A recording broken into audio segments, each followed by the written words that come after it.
Welcome back to the Nuggets of Gold podcast and YouTube channel. Today, we're going to be previewing the 49ers-Chargers preseason game, week 2. We're just going to kind of go over, some of the roster spots that people are battling for. I think we can discuss first Trey Lance, Jimmy Garoppolo. Throughout this week, we've seen that Jimmy has actually struggled heavily in the red zone, and it already seemed like the plan, at least early on, when Trey Lance was potentially going to be the backup quarterback, that the plan was to get him in there in some red zone situations, utilize his running ability. And a lot of people did not like this idea. They felt it was too Taysom Hillish. I always thought that was, going to be part of the offense. And I take it as a really like a pretty big benefit for Trey Lance, just being, giving him the opportunity to go out there for 5-10 snaps a game, even if he's not starting to, see some defensive looks, some NFL defensive looks.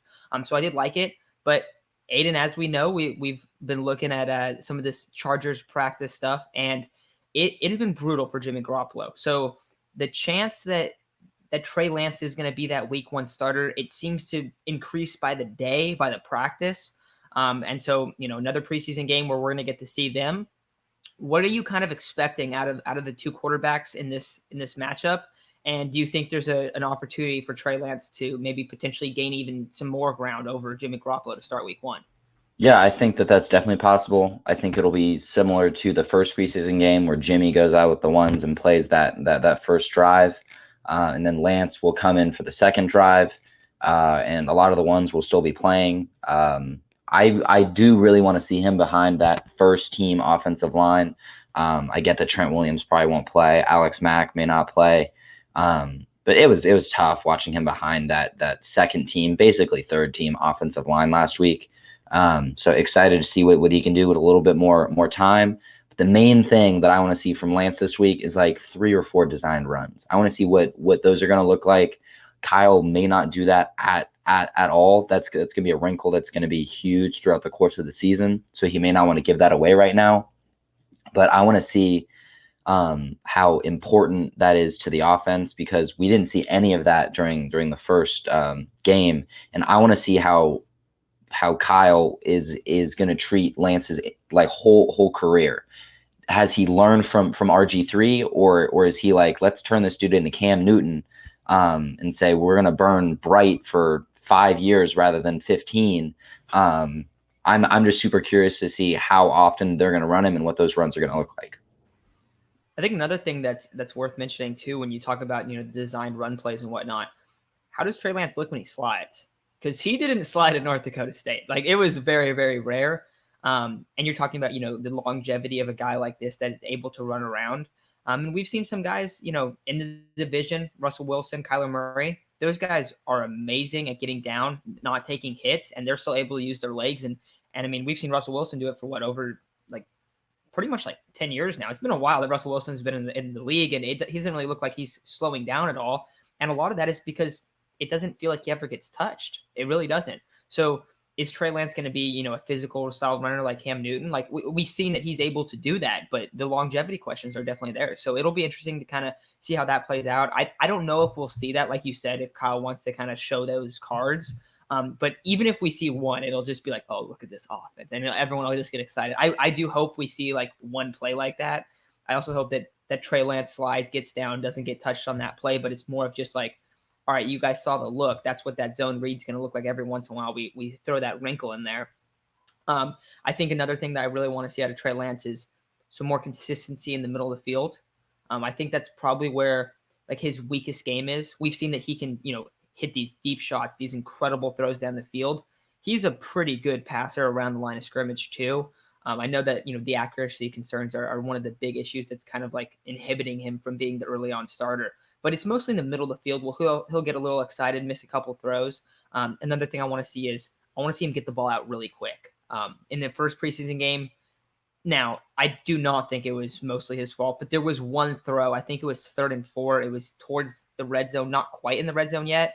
And he had an underneath receiver that was open. He had about a split second to get rid of the ball. He hesitated, took a sack, led to a field goal. I would like to see him, just get the ball out a little bit quicker. And if he makes some mistakes, it's bound to happen.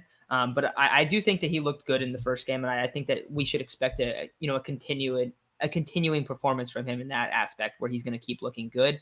However, We'll get into, a couple of these other battles right now. But I'll start with you, Aiden. Any guys specifically that you're looking at today that you really want to keep your eye on? I know I think our big emphasis kind of going into the last game was that defensive line. And I think for us, Arden Key definitely flashed. But what about this week? Who are you really like highlighting? Yeah, I'm super curious to see which receiver plays well. I think that there's five guys that are pretty much locks to make the roster: Ayuk, Debo, Sanu, Jawan Jennings, and Sherfield. And I think that the Niners are going to carry six receivers. So you got a couple of guys fighting for that last spot. Richie James, who's a guy that we thought may even be the number 3 receiver, has had maybe the worst offseason for a receiver that I can remember. This dude is like AJ Jenkins 2.0. They picked up Simba Webster right now, or like earlier, like 2 or 3 weeks ago, just kind of as another body who can return, plays some receiver. Jalen Hurd is injured again. I don't think that he makes the active roster, emphasis on the word active there. So super curious to see which receiver plays when and who plays well. See if Richie James has another drop. That dude, I don't really know what happened to him. But I would say that is the most interesting thing to me. Also, safeties, picked up Clinton Dix this week. Super excited to see what he can bring. And he's a guy who said that he kind of wants to start. So hopefully he can go out and make some plays. He's a former Pro Bowler. I'm definitely kind of highlighting those two areas too. I think the big question is who's going to make the roster at receiver. And we were talking about it before. We think that the guys that are like, I guess, locks now to make the roster are Debo Samuel, Brandon Ayuk, Mohamed Sanu. That's a big surprise. Trent Sherfield, who is kind of a overlooked aspect of this offseason where he gets added in and he's going to potentially be a really important deep threat. And then Jawan Jennings, who is coming back from injury after last year. But that's only 5 guys. And you look around this roster, all right, who was supposed to be another guy that was supposed to make the team? You brought him up, Jalen Hurd. His career is looking pretty tough right now. And I don't think it's his fault. I mean, he's just constantly out with injury. It's really unfortunate for him. But then outside of him, Richie James, heavily struggling this offseason. River Craycraft, Travis Benjamin. You brought up Webster. I don't really know pretty much anything on Webster. Another guy I kind of thought that would make the team as a potential 6th, 7th receiver, whatever that is, would have been Austin Watkins Jr. But Austin Watkins Jr. actually broke his foot in the last game. And the dude's pretty big badass because he was playing through it for like a quarter with a broken foot and he didn't even realize it. So I do expect him to eventually be on this roster, but he's going to miss like 6 to 8 weeks. So 5 to 7 more weeks. So I don't think that we're going to see him like, he's not going to be on the active roster, but I kind of wonder, and this will be my question for you and also anyone listening, please let me know like who you think is going to make the roster at receiver, because I think that there's a chance that only 5 guys make it. And those are the only 5 guys. I think that you have a lot of depth in other areas.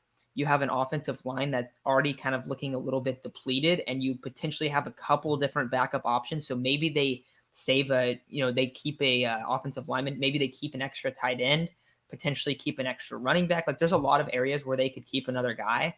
And so I think that there's a chance that they just rock with 5 wide receivers. Do you think there's a possibility of that, Aiden? And also anyone listening on YouTube, please comment what you think about this, because I feel like that this hasn't really been discussed that much. Usually teams keep 6 or 7 wide receivers, but you think there's a chance they keep 5?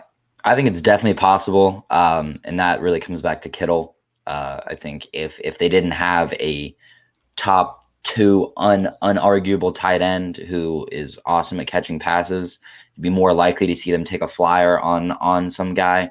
But because Kittle is so good, it definitely gives them some flexibility to maybe only keep 5 guys, and they have some guys who can catch passes out of the backfield too.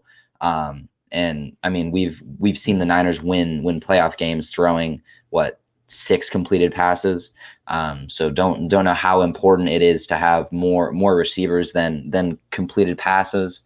But yeah, I think that's definitely possible. And if nobody flashes, that's something that could definitely happen. And that's huge for like defensive line depth. Maybe you carry an extra tight end.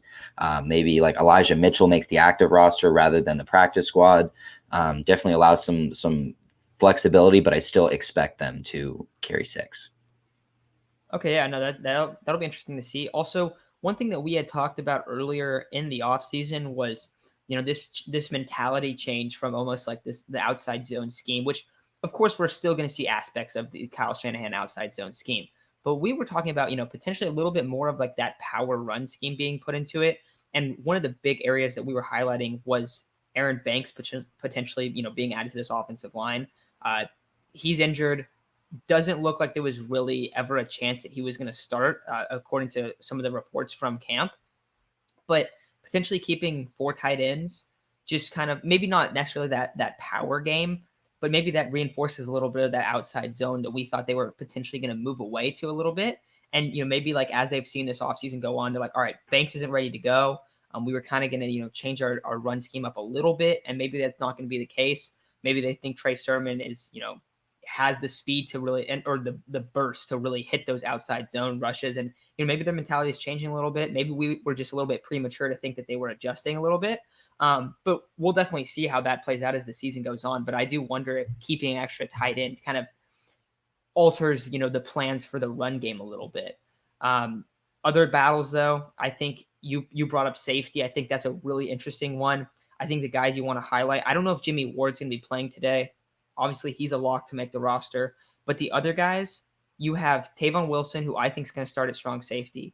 But you also have HaHa Clem Dix, who's going to be playing. You have Hufanga, who's going to be playing mostly a special teams role, but I'm expecting him to be on the roster. I think you are fully expecting that as well. But another guy that kind of has been brought up lately is Jared Mayden. He could potentially make that roster. So maybe he's a former safety at Alabama. He was on the practice squad last year, undrafted free agent in last year's class. So maybe he gets some hype.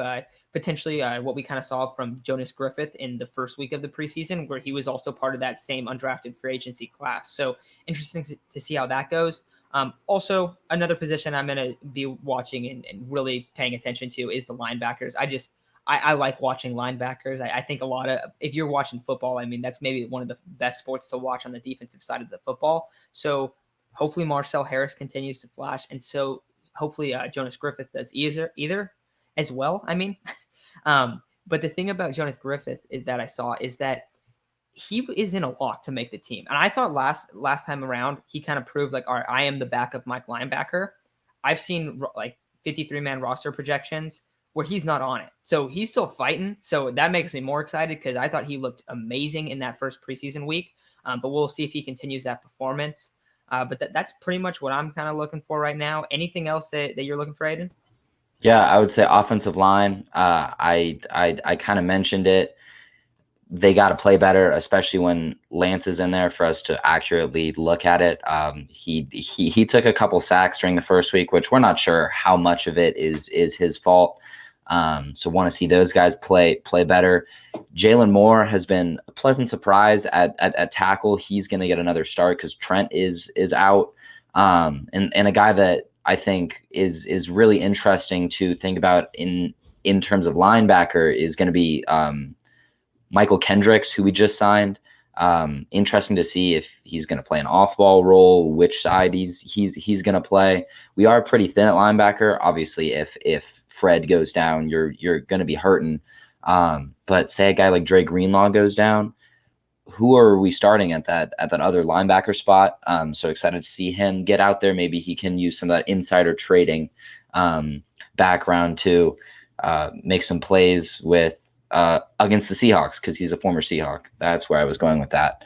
But yeah, excited to see the game tonight. Tune in. It's at 7:30 Eastern time, and it'll be a good time.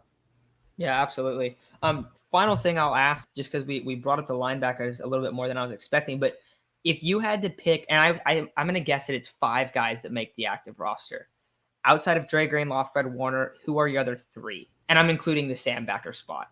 Okay. I think that they're going to use Ebucom in there a little bit, but I'm not going to consider him a full-time linebacker. I'd love to see Griffith make the roster. He looked really good. I'll say Aziz. I think he'll probably play that off-ball, like 20% starter role. And you know what? I was just talking about him. Let's go with Michael Kendricks, veteran presence. And maybe he can bring something that this linebacker room doesn't already have. Okay, I like it, and I also feel the same way about Ebukam. I think you're going to see him all over the field, really, and also on special teams as well. The only difference I would make is I think that Marcel Harris has a very good chance to make the roster over Aziz. However, it would mean that he would be the will backer, like the backup will backer. Griffith would be the backup Mike, and then Michael Kendricks would be that guy playing the Sam linebacker spot. So that kind of depends on where we see Michael Kendricks playing, which is also something that we get to watch tonight to kind of see where they use him. But I do think I think that's the most optimal group that you could keep. But it's very likely that you going with Aziz and then having Marcel Harris out of the mix makes sense. But I liked what I saw out of Marcel Harris at the will. But I think that's going to do it for today's episode. Hopefully the 49ers look good. Hopefully, some of these roster battles, they turn out good where one guy's just excelling at such a high level. Not that, oh, who do we keep? Both these guys are struggling. I definitely want to see, these guys performing really well. We didn't really mention it that much, but the cornerback battle, want to continue to see Diamador Lenore balling. He's looked really good in camp. Really, really promising stuff out of him. Hopefully Ambry Thomas kind of has a bounce back performance. But I think that's going to do it for today's episode. Thank you, everyone, for listening. And we will be back talking 49ers football for the rest of the week.